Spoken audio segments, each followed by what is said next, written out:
You love to travel, to meet new people, and to explore different cultures. Now, when you travel internationally, you're probably going to have to use English.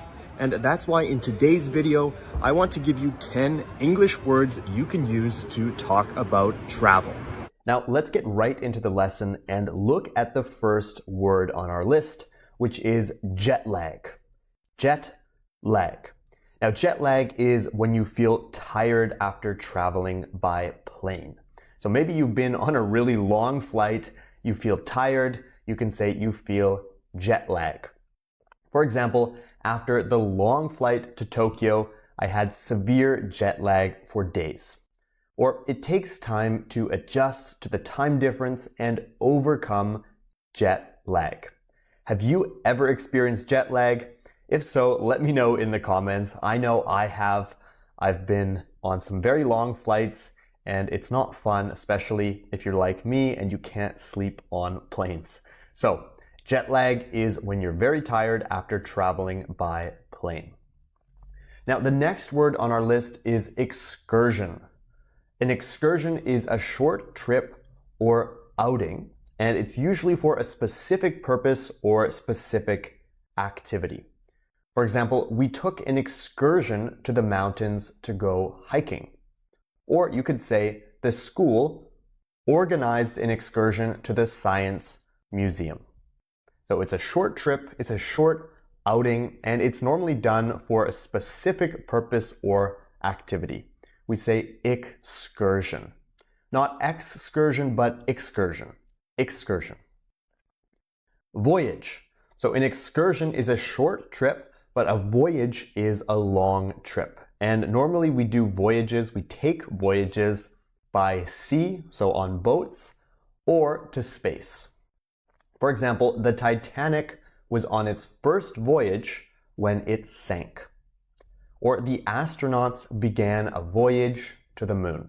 Okay, it's a long journey, it's a long trip, it's a voyage. Souvenir.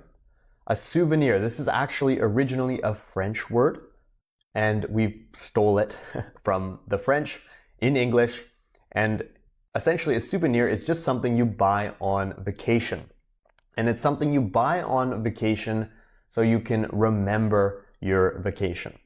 For example, she bought a beautiful painting as a souvenir of her visit to Paris, to remind her of her visit, a souvenir. For example, postcards are examples of souvenirs. So you can buy a postcard on vacation to remind you of your trip. Now, the next word on our list, well, it's actually two words, is boutique hotel.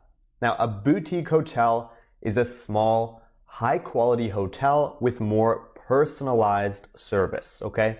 It's a small hotel, but it's very, very high quality, and it has more customized, personalized service.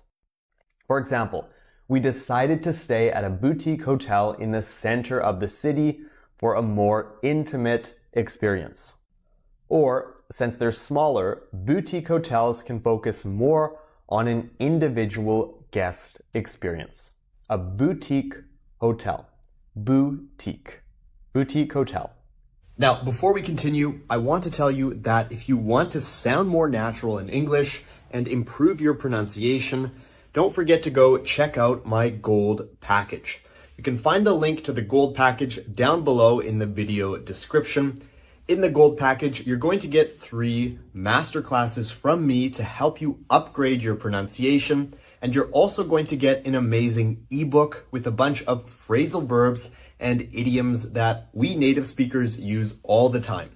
If you want to sound more natural, you want to improve your pronunciation and expand your everyday English vocabulary, the gold package is just the thing for you. So make sure to go check it out down below in the video description. Okay, with that said, let's get back into the video and look at the next word on our list. So we've talked about vacations, but let's talk about a staycation. What is a staycation? Now, maybe you can guess by looking at the word, but a staycation is basically a vacation in your own city. So maybe you have a weekend free and you want to explore your own city, you can say you're taking a staycation. For example, I finally have some time off work. I think I'm going to take a staycation. He decided not to go on vacation in Mexico. Instead, he's taking a staycation and will explore his own city. So he's not actually traveling away to another place. He's staying in his own city, maybe seeing what the sights have to offer, going sightseeing. He's taking a staycation. Now, I know that when you live in a city, it's totally different from traveling to a new place. And sometimes if you've lived in a city for a long time, maybe you haven't actually seen all the touristy things like museums, galleries, concerts, restaurants. Maybe you haven't done what the tourists do. So if you take a staycation in your own city, you can be a tourist in your own city. We say staycation. Now, the next word on our list is sightseeing. And I mentioned this just now, but we use this in combination with the verb to go sightseeing. Now, when you go sightseeing, it means you visit different places in a city, normally on vacation. For example, I loved sightseeing in New York. I went to Central Park, Brooklyn, and the Empire State Building. I went sightseeing. You visited a lot of different places. On our trip to London, we're going to go sightseeing. We're going to see everything London has to offer. We're going to go sightseeing. Now, we go sightseeing. Don't forget this little verb here, to go sightseeing. Panorama. What is a panorama? So imagine you're standing at the top of a mountain. You have the most beautiful view you've ever seen. You can see so much. You can see rivers, you can see valleys, you can see lakes. We call this a panorama. From the top of the mountain, we had a panorama of the entire valley. We saw the whole valley. We saw a whole bunch of different things. We had an amazing view. We had a panorama. The rooftop restaurant offered a 360-degree panorama of the city skyline. It offered an amazing view, 360 degrees. You could see the whole city. It was a great panorama. Panorama.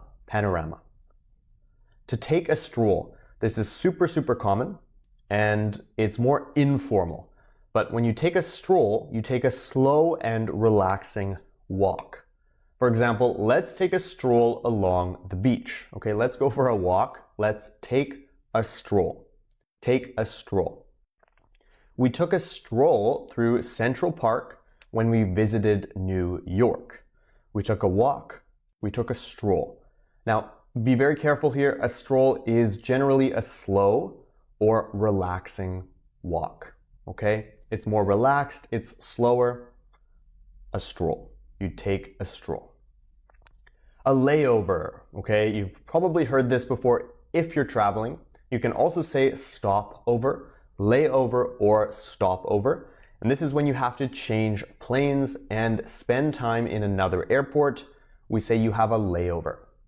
For example, unfortunately, our flight was delayed, so we had a long layover at London Heathrow Airport. When I traveled from New York to Australia, I had a layover in Los Angeles, okay? You had to change planes and you had to spend time in the airport. You had a layover. That's it for today's video. I hope you found the lesson useful. Don't forget to leave a like, comment, and subscribe to English at the Ready for more lessons. And if you want to improve your accent and pronunciation in English, go check out my gold package in the video description. It's really going to help you sound more natural